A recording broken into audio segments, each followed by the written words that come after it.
You'll be sorry.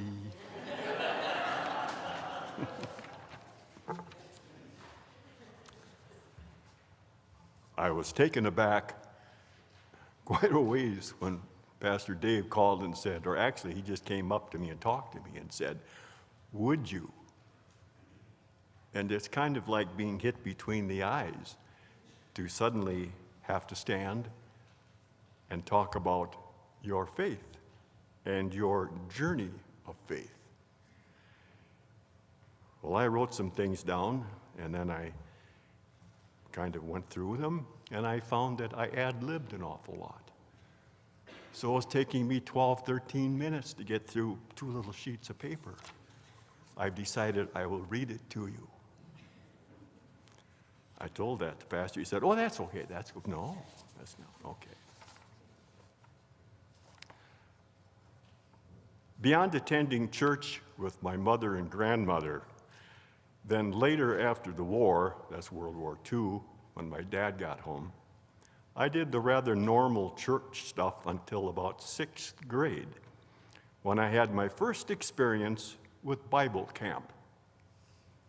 I have fuzzy memories of the first year, but became more focused in the following summer of camp and the following summer of camp. In high school, Bible camp was replaced with scout camp, which continued to allow all of us have private time to do what we wanted to do for short periods of time every day. College followed, and I ended up attending a variety of churches while in college, usually as a guest either of my clarinet teacher's family, a Methodist church in Fargo, where I discovered the pastor to be the former pastor of a small church in Fairmount, North Dakota, that I had attended while visiting first cousins during many summers of working on the farm. Later, I went to another church with the music department chair's congregational church, where I eventually became a substitute choir director. I met and married my first wife during the early years of college. We were married before I graduated. I then graduated and got a job teaching in Montevideo, Minnesota. And about 2 years into that marriage, we were blessed with a daughter. While I went back to college on a teaching assistantship and received my first advanced degree, at which time was as a couple, we were having some problems. I was never home. I wondered why that would make a problem. I was teaching all day, and then I was playing nights with various bands, trying to make enough money to pay for everything. Well, it didn't work, and it resulted in a divorce. During that divorce time, which happened at about a Christmas time, I had a lot of time to think and try to put things together, do some soul searching, and I even contemplated going into the ministry for a while, till I found out that how rigorous it might be to have to do that. And I was pretty good at playing a horn, but I didn't know about this other stuff. So I thought maybe I could just be a teacher and try to live my life as an example for students. I finally came to a decision. I was going to quit teaching instead. So I went to work for my uncle on the farm. And typically, that's what you do. You get up in the morning and you make sure that the equipment is ready to go, and you go and work. An intervention occurred. One day I was out on a field working, And I had just turned at the quarter mile and coming back, and I saw a car sitting on the side of the road. And I stopped when I got there. A guy came out of the car, waved. We visited for a while. He said, I'm the superintendent from Hendricks, Minnesota, and I'd like to have you come and be the band director for us. I just quit.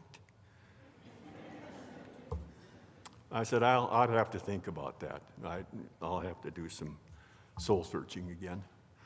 Well, okay. He jumped in his car. I wasn't going to give him an answer.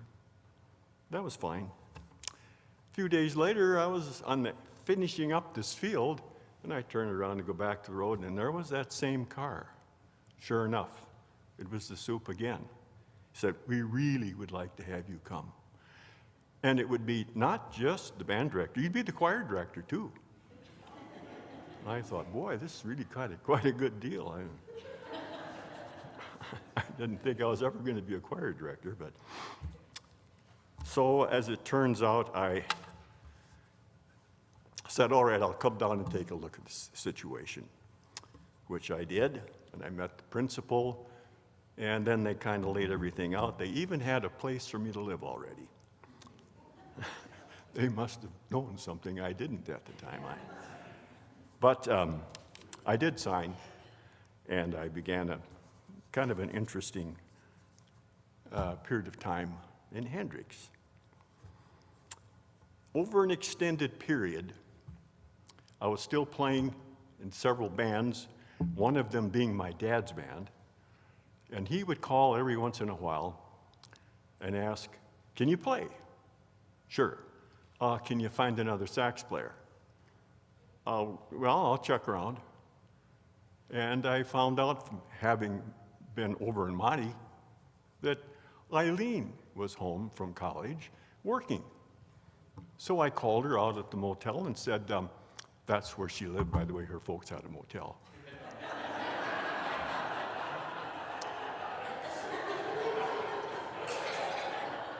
Thought I'd better mention that. And she said, sure, she'd go along and play. And so after many nights of driving all over the country, getting home at 4 o'clock in the morning, lots of talking, lots of stuff. I got to one step back. This is Montevideo now. She was my student in high school. Good player. She was also our head babysitter for child number 1.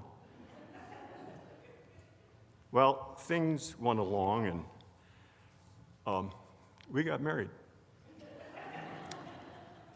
And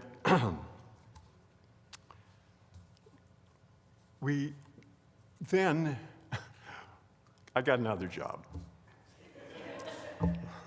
So I was playing in this other band, and we had a gig that lasted for a week out in Alexandria, Minnesota. And about the third or fourth night on the site, it was a 6-night gig, and there was one group sitting down over kind of close to the bandstand. And during one of the breaks, a couple of those fellows that were in that group came up and said, can we talk to you for a minute? I said, sure, yeah. And we had a beverage with them. And they said, we're from Starbuck, and we like what we see. We'd like you to come be our band director. So I said, well, I think I'd have to think that over a little. Starbuck. See, we went through that to get to Alec. Okay, I know where that is. And they said, well, we understand you're going to be here 3 more nights. Could you come up one of those days early and come up to school, take a look, and visit a little? So we talked about it, and I said, okay. And we did that. And guess what? Yeah, I signed up again.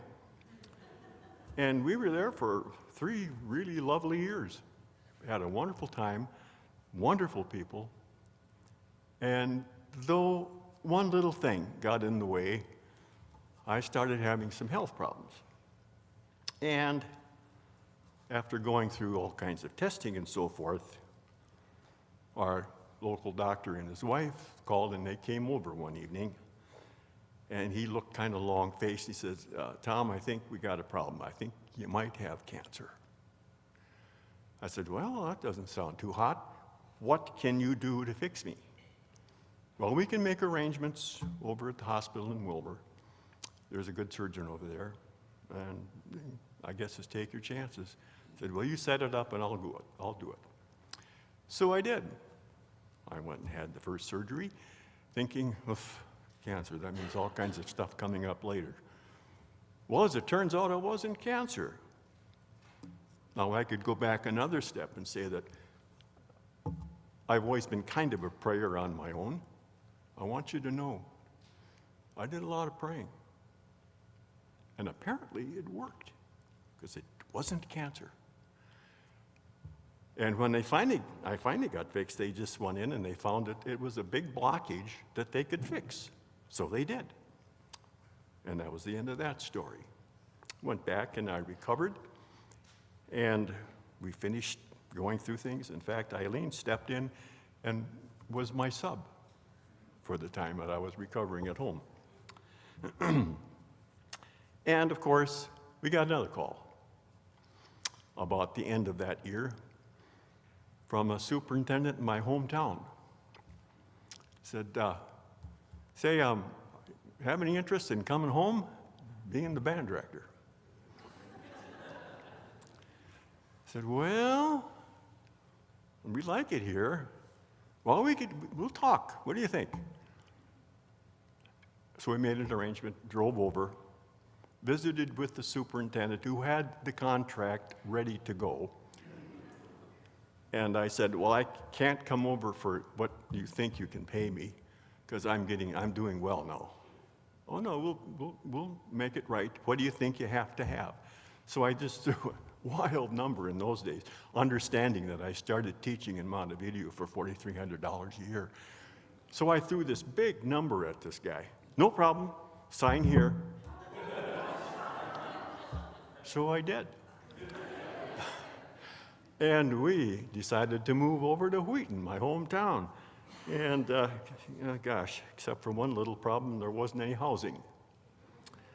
So we got everything packed up, and we had talked with my folks. They said, not a problem. We're going to go and move down to the store. My dad owned a great big store, and there was plenty of room for an apartment and so forth. Great. So we loaded everything up, and they said they'll have everything out of the house. Come on in, and that'll be fine. We got there, and they hadn't even packed the dishes yet. Oh, I see her now. It wasn't real pleasant there for a while, but we managed by sleeping on the floor and eventually going down and getting a place ready for the folks so that they could stay down at the store. And then we finally got going, and this was over a summer, towards the end of summer. And things were going along just splendidly until I went and looked and realized that the high school had burned down. And the only thing left was the music area and the shop. And I thought, ooh, this is going to be really interesting. And it was, don't worry, we're going to be building. Okay. So 2 years later, we moved into a new building, which was nice, very nice, and it worked out fine. And I'm very happy to have been there for that. It worked out, because it was beautiful to be in this new building. Now, you might have noticed, many of you who know me, I have hearing aids. The reason I have hearing aids was that new building. It was a tremendously nice building, and it was done to perfection, except a painter went in and painted this nice soft ceiling and walls so that the sound was incredibly loud, and there were 85 in the band. And it didn't take long before I had to put earplugs on and try to direct the band, which wasn't very pleasant, but that's what we did. And it worked out. Well, all of that stuff. while in Wheaton, is that when that all started? Yeah. We had some very interesting, again, faith things happening. When we got to town, after all of the baloney of getting settled, Eileen got hired as the Lutheran church. I'm a Lutheran now, which my mother wasn't real thrilled about, but okay. She got the choir job at Our Savior's. And lo and behold, I got the choir job at Ave Maria Catholic Church. And it turned out to be a real blessing because the father, the priest, became a very close friend. We spent hours and hours and hours together. He was in our home often for meals, just to sit around and visit. I'd go to the rectory, and we'd visit and visit and visit. And he started to kind of consolidate some of my thinking, which was really good. I learned a lot of things from him. During this time, we had 2 more children, and I went back to college and got another advanced degree, and I am actually a licensed high school principal and superintendent. So eventually I sort of got out of the directing business and became a high school principal, which, there was a lot of prayer there. And anyway, 3 moves later, we ended up in Chisholm, where I eventually retired. But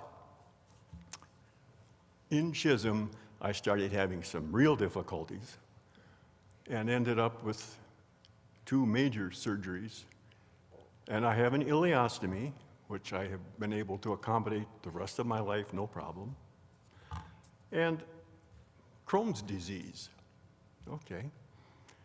And that wasn't real hard to live with. I knew that it could be okay, and it has been. But again, there was a lot of prayer involved. Those hospital stays weren't just overnight. They were those 18, 19-day jobs. Now, we moved here finally the last year that I was a principal in Chisholm, and we built out in La Prairie, as most of you know. And I retired then in '98 and have been developing other things in my life, like grandchildren now. I didn't have much to do with that, but they're really wonderful. And one little problem did occur not too long after we moved down here. I was playing in the pit band for Oklahoma. Many of you probably remember that. And shortly thereafter, I had an interior scar that exploded and caused me all kinds of difficulty, and I ended up having to go to the hospital here in town. And they fixed me again. But this time, there were so many cards and letters from you people and the people of the church here. It was just amazing. And Pastor George came up during that period of time and presented me with a prayer shawl, which I still use faithfully. Now, that's fine, except that a little later, there were some other issues in my life. I've been having trouble with my back for many years, and finally decided to do something about it. Prayed about it, went down to the hospital and had an MRI, and found out I might as well be dead because it shouldn't look like that.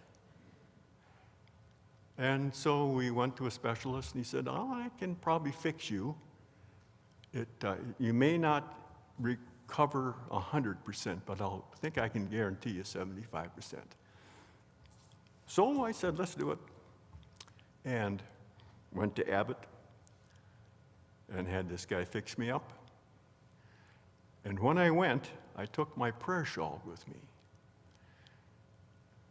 And I was king of the hill. Everybody that was in that place thought, what a deal. This guy's here.